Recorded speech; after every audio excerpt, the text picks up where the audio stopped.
साथियों, pre board परीक्षा का आपका पेपर आ चुका है। व्यवसाय अध्ययन का सेट डी है, सभी जिलों के लिए है, याद रखिएगा। आप सभी स्टूडेंट अच्छे से इस पूरे पेपर को कंप्लीट करेंगे। आपको मैं पीडीएफ भी देने वाला हूं। यहां पर आप सभी स्टूडेंट बने रहिए, मैं बताऊंगा आपको किस प्रकार से पीडीएफ प्राप्त होगा। चलिए स्टार्ट कर लेते हैं। व्यवसाय अध्ययन कक्षा 12वीं एमपी बोर्ड का प्री बोर्ड पेपर। दोस्तों, वार्षिक परीक्षा के लिए भी ये 4 के 4 ही सेट आपकी एग्ज़ाम में पूछे जा सकते हैं, याद रखिएगा सभी। ये पूरा रियल है, एक भी क्वेश्चन ऐसा नहीं है जो आपकी किताब से हट कर हो। आपको सभी को याद करना है। देखिएगा, आपका पहला क्वेश्चन ये रहा।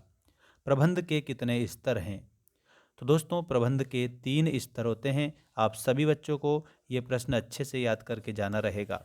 अगला क्वेश्चन देखिएगा, अनौपचारिक संगठन में क्या कमी है? तो दोस्तों, अनौपचारिक संगठन में स्थायित्व की कमी होती है, मतलब अस्थिरता रहती है। तो यहाँ पर स्थायित्व की कमी रहती है। नेक्स्ट देखिएगा, प्रशिक्षण में बल दिया जाता है। तो प्रशिक्षण में व्यवहारिक ज्ञान पर बल दिया जाता है। तो ऑप्शन नंबर 4 आपका इसमें करेक्ट हो जाएगा। तो इसमें 3 आएगा, स्थायित्व और या व्यवहारिक ज्ञान पर। इस तरीके से इसका आप लिखेंगे। अगला क्वेश्चन ये देखिएगा, नियंत्रण प्रबंध का कार्य है। तो यहाँ पर आपका अंतिम लिखेंगे। नियंत्रण प्रबंध का अंतिम कार्य होता है, तो इसमें अंतिम आप लिखें। नेक्स्ट है, ऋण आधारित कोष कौन सा है? तो ऋण आधारित कोष है ऋण पत्र। इसमें आपका आंसर क्या हो जाएगा? ऋण पत्र हो जाएगा करेक्ट। नेक्स्ट देखिएगा, उत्पाद से संबंधित विशिष्ट सूचनाएं किससे प्राप्त होती है? तो वो जो विशिष्ट सूचनाएं हैं वो लेबलिंग से प्राप्त होती है। इसमें लेबलिंग आंसर आप सभी स्टूडेंट्स कर देंगे करेक्ट। ठीक है, नेक्स्ट क्वेश्चन देखिएगा आप लोगों का, और ये रहा रिक्त स्थानों की पूर्ति कीजिएगा पहला क्वेश्चन। देखिए, प्रबंध का सार है, तो यहाँ पर आपको समन्वय लिखना है खालिस्तान में सभी स्टूडेंट को। ठीक है ना, समन्वय करेक्ट है। देखिए नेक्स्ट, टेलर के अध्ययन का केंद्र बिंदु। तो टेलर के अध्ययन का केंद्र बिंदु श्रमिक कार्य था, श्रमिक या कार्य। ठीक है, नेक्स्ट देखिए, वातावरण के घटकों पर व्यवसाय का कोई नियंत्रण नहीं होता है। तो दोस्तों, वातावरण के जो बाहरी घटक होते हैं ना, उस पर व्यवसाय का कोई नियंत्रण नहीं होता है। नेक्स्ट है, नियम स्थायित्व करने में सहायक होते हैं। तो स्थापित करने में नियम जो है ना, अनुशासन स्थापित करने में सहायक होते हैं, तो आपको अनुशासन लिखना है। नेक्स्ट है, चालू संपत्तियों का योग पूंजी कहलाती है। चालू संपत्ति का योग कार्यशील पूंजी कहलाती है। यहाँ पर आपको कार्यशील लिखना है। नेक्स्ट देखिएगा, भारापर्ण सदैव की ओर किया जाता है। तो सदैव ऊपर से नीचे की ओर, तो इसमें क्या लिखना है? ऊपर से नीचे की ओर। अगला है, वित्तीय प्रबंध के अपव्यय को न्यूनतम करता है। तो वित्तीय प्रबंध कोषों के अपव्यय को न्यूनतम करता है। इसमें आपको कोषों के अपव्यय लिखना रहेगा। इसका आप स्क्रीनशॉट ले सकते हैं सभी बच्चे, और हमारे ऐप पर आपको पीडीएफ मिल जाएगा। मेंस एजुकेशन ऐप को डाउनलोड कर लेना सभी स्टूडेंट। ठीक है, वहाँ पर मैं 4 ही सेट अपलोड कर दूंगा।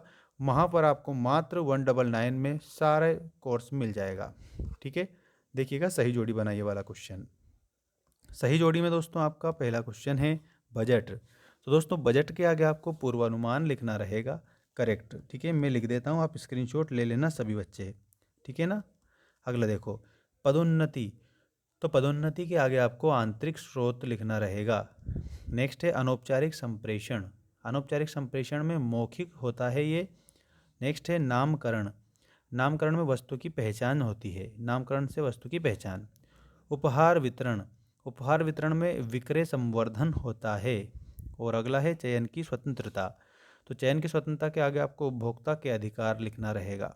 ठीक है, उपभोक्ता के अधिकार, ये आपका सही उत्तर हो जाएगा दोस्तों।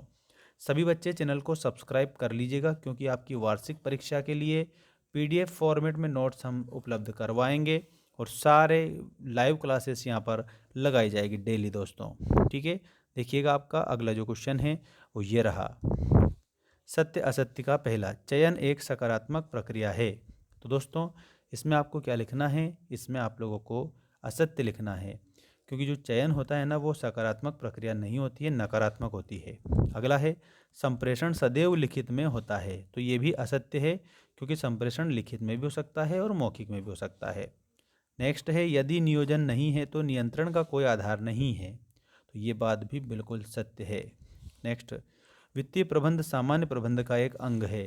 तो इसमें भी आप लोगों को क्या लिखना रहेगा? सत्य लिखना है। पूंजी बाजार एक संगठित बाजार होता है। तो इसमें क्या लिखना है, इसमें आपको सत्य लिखना रहेगा। विपणन एवं विक्रय में अंतर नहीं है। तो दोस्तों इसमें आप लोगों को असत्य लिखना होगा, ये आपका असत्य होगा। ठीक है ना। अब आप सभी इसका स्क्रीनशॉट ले सकते हैं और अच्छे से याद करना। अब एक शब्द एक वाक्य वाले उत्तर बता रहा हूँ मैं कंप्लीट सॉल्यूशन सहित। चैनल को सब्सक्राइब जरूर करना, क्योंकि आप लोगों के लिए मैं हेल्प करता रहूँगा वार्षिक तक। हेनरी फेयोल ने प्रबंध के कितने सिद्धांतों का प्रतिपादन किया था? तो दोस्तों हेनरी जो फेयोल था ना, उसने प्रबंध के 14 सिद्धांतों का प्रतिपादन किया था। नेक्स्ट है, उपयुक्त पद पर उपयुक्त व्यक्ति को रखना क्या कहलाता है? तो वो आप लोगों को याद रखना है, नियुक्तिकरण कहलाता है। यहाँ पर आप लोगों को लिखना है नियुक्तिकरण। ठीक है, ये लिख देना अच्छे से।